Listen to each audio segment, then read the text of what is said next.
नमस्कार दोस्तों, मैं हूं दिनेश के वोहरा। आप सबका स्वागत है न्यूज टाइम एसटीएस न्यूज के इस मंच पर। दोस्तों, दुनिया में हर ओर हाहाकार मचा हुआ है। जहां भी जाएं, कुछ न कुछ ऐसा हो रहा है जो हमें व्यथित कर रहा है। हर ओर कत्लेआम है, मार काट है, मासूम लोगों की जान जा रही है। कभी कभी सोचता हूं, आज गांधी क्यों नहीं है। गांधी होता तो शायद जाकर फिर से आमरण अनशन करता और उस हिंसा को रुकवाने का प्रयास करता जो आज जगह जगह हमें देखने को मिल रही है। फिर सोचता हूं कि ये अभी जो G20 समिट हुआ था, बड़ी बड़ी लीडरशिप की कामनाएं करने वाले लोग, ग्लोबल साउथ के विश्व गुरु, और उसमें एक से एक बढ़कर लीडरशिप। लेकिन अब चारों तरफ देखता हूं तो मुझे लीडरशिप का वैक्यूम नजर आता है, या फिर ये कहा जाए कि लीडरशिप का दिवालियापन चारों तरफ नजर आ रहा है।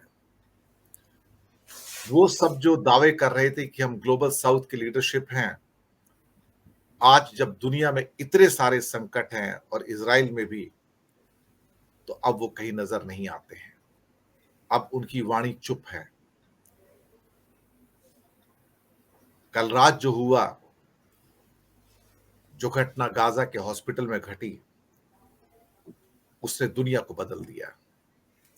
कहते हैं कभी कभी कोई एक ऐसा ट्रिगर पॉइंट आता है, कोई ऐसी घटना घटती है जो शायद सारी दुनिया को व्यथित भी करती है और डिवाइड भी कर देती है। लेकिन इतनी बैंकरप्ट लीडरशिप और इतना बड़ा लीडरशिप का दिवालियापन मैंने कम से कम अपनी उम्र में तो नहीं देखा। जो आप देख रहे हैं वो टिप ऑफ आइसबर्ग है। जो बर्बादी सामने खड़ी है उसका हम अंदाजा नहीं लगा पाते। और वो जो विश्व गुरु होने का दावा कर रहे थे, आज एक ट्वीट करते हैं और कहते हैं कि जिन लोगों की मौत हुई है उस पर मुझे दुख है, जो घायल हैं उनकी जल्दी स्वस्थ होने की कामना करता हूं, और जिन्होंने भी ये किया है उनको बख्शा नहीं जाना चाहिए। ना किसी देश का नाम लिया, ना किसी ऑर्गेनाइजेशन का नाम लिया। एक ऐसा जनरल स्टेटमेंट जिसके कोई मायने नहीं होते हैं, जैसे कि G20 के बाद भी क्या कहते हैं, मतलाकशी करके एक स्टेटमेंट निकलवाया गया कि हाँ, हम टेररिज्म के विरुद्ध हैं, हम किसी भी कॉन्फ्लिक्ट के विरुद्ध हैं, मानवता के साथी हैं। एक वो गुड़ी गुड़ी चीजें जो हमें अक्सर बचपन में स्कूल में पढ़ाई जाती हैं कि झूठ बोलना बुरी बात है, सच बोलना चाहिए, ईमानदार होना चाहिए, सीधे रास्ते पर चलना चाहिए, जो हम सीखते थे, उसी किस्म के स्टेटमेंट निकाले जाते हैं राइटिंग के अंदर, और बड़ी बड़ी सहमतियां जताई जाती हैं। लेकिन जब दुनिया में बड़ी बड़ी चुनौतियां आती हैं तो ये लोग कहीं नजर नहीं आते। मैनेजमेंट में एक शब्द आता है, कंसिडरेशन जोन, कि कोई चीज खरीदनी हो आपको तो आपके माइंड में सबसे पहले क्या आता है। अगर आपको कार लेनी है और 8-10 लाख की कार लेनी है तो कंसिडरेशन जोन में सबसे पहले मारुति आ जाएगी, ह्यूंडई आ जाएगी, ये उस जोन के अंदर आते हैं। लेकिन जब शांति स्थापित करने की बात आती है दुनिया में, तो ये G20 के लीडर्स जितने भी हैं, सो कॉल्ड विश्व गुरु, भी उस कंसिडरेशन जोन के अंदर नजर नहीं आते। दरअसल बच्चों की मौत हुई है, बूढ़ों की मौत हुई है, महिलाओं की मौत हुई है, बीमारों की मौत हुई है, पर कोई शर्मिंदगी नहीं है, किसी को खेद नहीं है। बल्कि ये कहने में भी शर्म नहीं है कि हमने तो किया ही नहीं है। हालांकि पैलेस्टाइन के जो एक स्पोक्स पर्सन थे वो कहते हैं हमारे पास 2 ट्वीट हैं जो पहले इजराइल की ओर से आए थे, और एक ट्वीट कहता है कि हाँ ये हुआ है, और दूसरे में डिनायल आता है। बोलते दोनों, पहले वाला ट्वीट बाद में डिलीट कर दिया गया था। लेकिन बाइडन आते हैं तो बाइडन को बिन सलमान मिलने का समय नहीं देते, बोलते हमें आपसे नहीं मिलना है। सऊदी के जॉर्डन की मीटिंग कैंसिल हो जाती है। सारी दुनिया में जो रोष है, जो आक्रोश है, अब थामे से नहीं थम रहा है। बिजली नहीं, पानी नहीं, दवाई नहीं, भोजन नहीं, कुछ भी तो नहीं। ये कैसी दुनिया है। अब पूछो उस G20 की सो कॉल्ड ग्लोबल लीडरशिप से कि आप कहां हैं? वो कैसे विदेश मंत्री हैं जो अमेरिका से आते हैं और कहते हैं मैं यहां सिर्फ अमेरिका के विदेश मंत्री की हैसियत से नहीं हूं, मैं यहां पर एक ज्यू की हैसियत से भी हूं।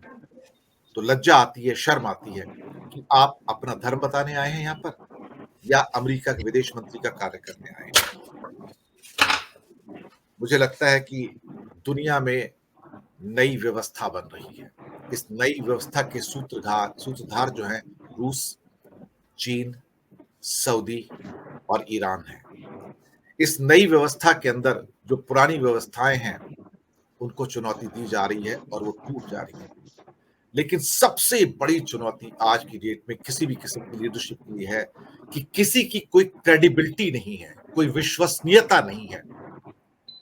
जब बाइडेन आके कहते हैं कि मुझे लगता है कि ये हमला इजराइल ने नहीं किया, किसी और ने किया, तो इतना बड़ा झूठ बोलते हैं without ascertaining to the facts. You are reaching a conclusion and misguiding the people. Democracy, liberty, इसका मुखौटा पहन के तानाशाह की बात करते हैं। दरअसल आज ये हालात आ गए हैं कि अमेरिका और इजराइल दोनों रिसीविंग एंड पर हैं। अब इसके अंदर तो चले गए हैं, अब उन्हें ये नहीं पता बाहर कैसे निकलेंगे, और वो दोनों इस दलदल से इतनी जल्दी बाहर नहीं निकलेंगे। मैं एक और हमारा अनुभव है कि जिस किसी मसले के अंदर एक महाशक्ति फंस जाती है वो मसला ही खत्म नहीं होता। चाहे रूस यूक्रेन हो, चाहे अफगानिस्तान अमेरिका था, या अफगानिस्तान रूस था, या वियतनाम अमेरिका था। ये इतिहास इस बात का साक्षी है कि जिस मसले के अंदर किसी बड़ी महाशक्ति ने अपनी टांग अड़ा दी तो समझो सालों साल गुजर जाएंगे और वो एरिया बर्बाद होता चला जाएगा।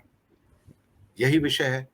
मानवता को इजराइल ने तार तार तो किया है, लेकिन कोई शर्मिंदगी नहीं है, कोई शर्म नहीं है, कोई लिहाज नहीं है। हमारे साथ आज जो विद्वान मौजूद हैं, अरुण कुमार शर्मा जी, अनिल सिन्हा जी, मीनू जैन जी, राजेश ठाकर जी, आप सबका स्वागत है। शुक्रिया आपने वक्त निकाला, हमारे साथ जुड़े। सबसे पहले अनिल सिन्हा जी, मैं आपके पास आता हूं आज। कहां है गांधी? ढूंढो तो नहीं मिलता। कहां है वो विश्वसनीय लीडरशिप दुनिया की जो अलग अलग समिट में जाके लोगों का शोर करती है? लेकिन जब मानवता तार तार हो रही है तो कोई उठकर बोलने को तैयार नहीं है। ये है आज की दुनिया। क्या कहा जाए इसको, सिन्हा साहब? ये काफी मतलब आपने कहा तो सच में एक सिविलाइजेशनल क्राइसिस जिसको आप कहते हैं, सभ्यता का संकट, उसके दौर में हम लोग पहुंच गए हैं। और जो होप्स थे, मतलब मैं नहीं कहता कि मार्क्सवाद को ये था, मतलब वही सही था और वही एक रास्ता था, लेकिन गांधी थे, मार्क्स थे, जो पिछली सदी जो गई उस सदी में कम से कम सिविलाइजेशंस के मतलब जो भी सभ्यता को के सामने कुछ मतलब आशा, जिसको आप कहते हैं आशावाद, वो जो उम्मीदें रखी थी लोगों ने, और एक ब्लूप्रिंट रखा था कि किस तरह से एक समाज पूरा मानवीय हो, लोकल स्तर पर भी और दुनिया का स्तर पर भी। लेकिन उस मानवीयता का वो टूट गया। वो सपना जो है सभ्यता का सपना, हजारों साल से तो बर्बरता हमारे यहाँ राज करता रहा है। और साथ में हमने देखा है क्या कि हमने मेडिएवल पीरियड में भी देखा है किस तरह का, लेकिन उसमें भी एक होप जो है वो जरूर रहा है हर दौर में। मुझको लग रहा है क्या कि ये एक होपलेसनेस वाला दौर है, जिसमें जिसमें आप कुछ उम्मीद करना बड़ा डिफिकल्ट होता है, सोचना।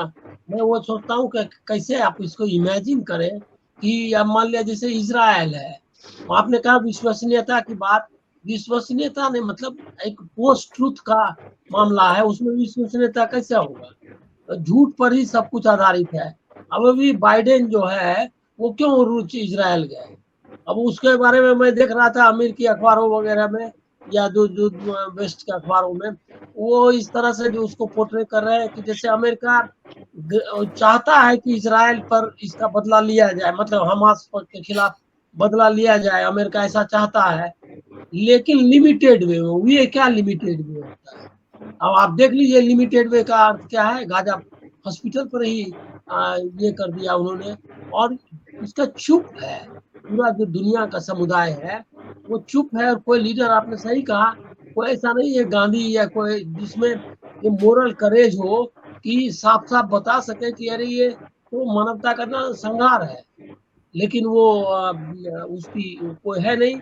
और आश्चर्य ये है, इवन इन लिटरेचर, संगीत, आप देखेंगे क्या कि एक जमाना था कि जिस समय संगीत में बॉब डायलन या ऐसे लोग थे, या हर जगह आप देखेंगे क्या कि एक तरह का मानवता के प्रति एक जो कमिटमेंट है, होप है, उसको आपको हर फील्ड में, यदि यहूदी लेनिन थे, और आप मतलब आप देखेंगे कि हर जगह आपको दिखाई देगा इस तरह की हस्तियां। लिटरेचर में सार्त्र थे, मतलब लगातार आप देखेंगे लीडर्स में आप मार्टिन लूथर किंग जूनियर या ऐसे बहुत सारे देख सकते हैं।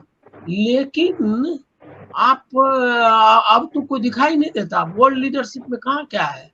अब मान लिया कि आपने कहा कि न्यू वर्ल्ड ऑर्डर जो है सऊदी अरब, ईरान और चीन और रूस मिलकर के बनाएंगे, क्या बनाएंगे? आप लीडरशिप देख लीजिए, पुतिन, शी जिनपिंग, सऊदी अरब, ईरान, ये इनसे आप कोई उम्मीद रख सकते हैं कि दुनिया को कोई रास्ता दिखाए? अब अभी दिक्कत क्या है कि हमको लग रहा है क्या कि ये जो बैंकरप्सी है और ये जो होपलेसनेस है, मतलब लोगों ने उम्मीद ही खो दी है, इससे नया कुछ आता नहीं है। अब अभी आप देख लीजिए कि जो सदी के आखिर में हमने कौन से लोग पैदा किए, लादेन पैदा किया इसी टाइप के लोग आप पैदा किया हमने, और कहीं कुछ और दिखाई देता है क्या? तो ये एक बहुत बड़ी क्राइसिस है। और इस मुझको लग रहा है क्या कि लोगों को ये अरब, मतलब कम से कम अरब वर्ल्ड जो कि एक थिएटर है अमेरिकी साम्राज्यवाद के, क्या कहते हैं, नौटंकी का सबसे बड़ा थिएटर है। आप लगातार आप देखिए ये सब क्या है, जितना है अलकायदा से लेकर के सबको पैसे दे करके उन्होंने तालिबान सबको खड़े किए अमेरिकियों ने। और उसके बाद जो है उससे मतलब कि पहले राक्षस बनाओ और उसके बाद उसको मारो, मतलब इसी में पूरी दुनिया उलझी रहे। और अभी यही चल रहा है। अब हमास को किसने खड़ा किया और कहाँ से? अच्छा, दूसरा मुझको ये लगता है कि कौन सी फैक्ट्री है गाजा में जो इतने उसके पास रॉकेट्स और सारे कुछ आ जाते हैं, हर एक के पास ये हथियार कहाँ से है? और आज तुम्हारा फिर कहाँ गया सर्विलेंस, वर्ल्ड का सर्विलेंस की सब पर नजर रख रहे हैं पूरी दुनिया पर। ये असल में अभी निरीह हो गया है वो जो जो निहत्था है, जो निर्दोष है, जो नागरिक है, वो सब चीज के लिए वल्नरेबल है। मतलब उसको कोई गोली से भी उड़ा सकता है, उसको कोई जेल में भी डाल सकता है, उसको अस्पताल में है तो उस पर बम भी गिरा सकता है, और उसके बाद उसको उसके उसके उसके बारे में, उसके मूवमेंट के बारे में सब पर नजर रख सकता है। लेकिन जो करने वाले लोग हैं या जो जिनके हथियार बंद है, उनका तो कुछ कोई बिगाड़ने की स्थिति में नहीं है। अभी तो आप देख रहे हैं अफगानिस्तान को तालिबान के हवाले छोड़ कर गया ये, और अभी वहां क्या कर रहे हैं, हमास उसका रिप्रेजेंटेटिव नहीं है, तो कौन है गाजा में रिप्रेजेंटेटिव है? आपने किसको खड़े किए हैं? आपने तो खत्म कर दिया ये को, पीपुल्स लिबरेशन ऑर्गेनाइजेशन को, पीएलओ को। तो आप ये फलस्तीन जो लिबरेशन ऑर्गेनाइजेशन था। तो आप ये जो मुझको लग रहा है क्या कि इस क्राइसिस को आप केस टू केस नहीं डील कर सकते। आपको जो आपने बात कही वही मूल है कि ये कैसे इसका सॉल्यूशन एक वर्ल्ड मतलब व्यू के हिसाब से चेंज हो, किस तरह उसके हिसाब से देखें, यही है। हमको लग रहा है कि इजराइल के बारे में कहना। लेकिन मैं आपको एक चीज खाली आपको कह रहा हूँ कि इतनी आसानी से अगर मिला है बाइडेन और नेतन्याहू, तो आप मत समझिए मैं वो सब पर यकीन नहीं करता कि अमेरिका लिमिटेड चाहता है। अमेरिका हमको लग रहा है कि एक लंबे मतलब लंबा कोई प्लान है उसका अरब वर्ल्ड में, और जिसमें कि पूरी दुनिया को उलझाने का उसका इरादा है। और वो उलझे और उसकी आंच वहां तक ना पहुंचे वेस्ट और अमेरिका तक, इसमें हम ही लोग उलझे रहे, एशिया और क्या कहते हैं अफ्रीका के लोग। यही उसका इरादा है, जो ग्लोबल साउथ जिसको आप बोल रहे हैं, वही ग्लोबल साउथ पेन करेंगे। लेकिन ये ग्लोबल साउथ चाटुकार और चमचों का के नेतृत्व में चल रहा है। ये उनके पैर चाटने वाला सब है, जो हम इंक्लूडिंग, मतलब मैं उसका नाम लेने की जरूरत नहीं समझता, आप समझ गए होंगे। ये सब वही है जो कि पैर में लौटने वाले हैं और आकर के अपने लोगों को दिखाते हैं अपनी चौड़ी छाती। इन लोगों को हिम्मत नहीं है। आपने देखा किस तरह से हमने बदला अपना स्टैंड ये के इजराइल के इशू पे, वो अब दिखाई दे रहा है।